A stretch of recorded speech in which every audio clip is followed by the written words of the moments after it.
कर्जत मतदारसंघामध्ये शिवसेनेचाच भगवा फडकेल यात कोणत्याही प्रकारची शंका आमच्या मनामध्ये नाहीये। आमच्याबरोबर या नाही तर येऊ नका। आगामी विधानसभा निवडणूक येत्या काही दिवसांवर येऊन ठेपली आहे। महायुतीतील विद्यमान शिवसेना आमदार महेंद्र थोरवे यांना आपल्यालाच पुन्हा एकदा कर्जत मतदारसंघातून संधी मिळणार असल्याचा ठाम विश्वास असल्याने ते मतदारसंघात जोरदार तयारीला लागलेत। अशातच महायुतीतीलच राष्ट्रवादी अजित पवार गट म्हणजे सुधाकर घारे हे देखील विधानसभा निवडणूक लढवण्यासाठी इच्छुक आहेत। तसा दावा देखील त्यांनी वेळोवेळी केलाय।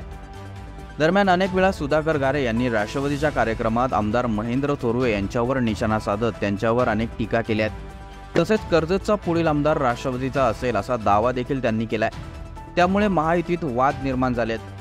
अशातच काल आमदार महेंद्र थोरवे यांनी राष्ट्रवादीवर जोरदार निशाणा साधलाय। महायुतीत असताना राष्ट्रवादी काँग्रेसने कर्जतमध्ये स्वतःचा उमेदवार जाहीर केलाय। शिवसेनेच्या पाठीत वार करण्याचे काम सुरू झाले आहे।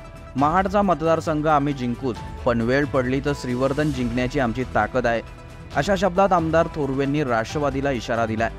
ते शिवसेना जिल्हा प्रमुख प्रमोद घोसाळकर यांच्या वाढदिवसानिमित्ताने आयोजित कार्यकर्ता मेळाव्यात बोलत होते।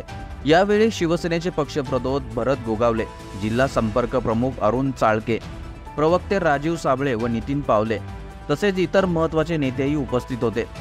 दरम्यान कर्जत मतदारसंघावर शिवसेनेचाच भगवा फडकेल यात शंका नाही, पण जर राष्ट्रवादी काँग्रेस युतीचा धर्म पाळणार नसेल तर श्रीवर्धनमधून जिल्हा प्रमुख प्रमोद घोसाळकर हे निवडणूक लढवतील, असे खडेबोल आमदार थोरवे यांनी सुनावलेत। तसेच आम्हालाही राजकारण करता येते, चुकीच्या पद्धतीने केलेले राजकारण फार काळ टिकत नाही, असा इशारा थोरवे यांनी राष्ट्रवादी काँग्रेसच्या आदिती तटकरे आणि सुनील तटकरे यांना दिलाय।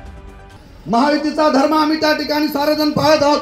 आम्हीही रायगडला या ठिकाणी येऊन गेलेलो आहेत। लोकसभेचे आपले सगळे उमेदवार निवडून आले पाहिजेत या प्रामाणिक भावनेने आम्ही साऱ्यांनी एकत्रपणे येऊन शिवसेनेच्या शिंदे गटाच्या असणाऱ्या प्रत्येक कार्यकर्त्यांनी प्रामाणिकपणे काम केलेलं आहे।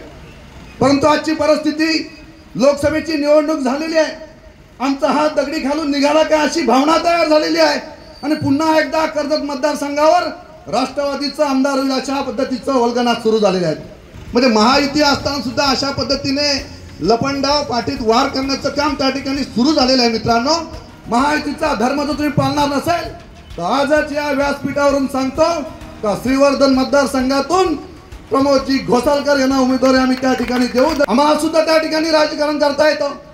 चुकीच्या पद्धतीने राजकारण करून फक्त समोर सांगायचं, एक भरत शेटला एक वेगळं सांगायचं, पालकमंत्र्यांना वेगळं सांगायचं आणि वस्तुस्थिती वेगळ्या पद्धतीने न्यायची, हे जास्त दिवस टिकले जाणार नाही। आमची आजही लढायची तयारी आहे।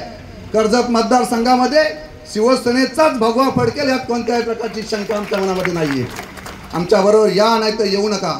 तुम्ही महायुतीचा धर्म पाळा, आम्ही या ठिकाणी सांगायलाच आम्ही या ठिकाणी आलेलो आहोत। त्यामुळे एकूणच कर्जत विधानसभा मतदारसंघावरून महायुतीत निर्माण झालेला हा वाद आता मुख्यमंत्री एकनाथ शिंदे आणि राष्ट्रवादी काँग्रेसचे सुनील तटकरे कशा प्रकारे सोडवणार हे पाहणे महत्त्वाचे ठरेल।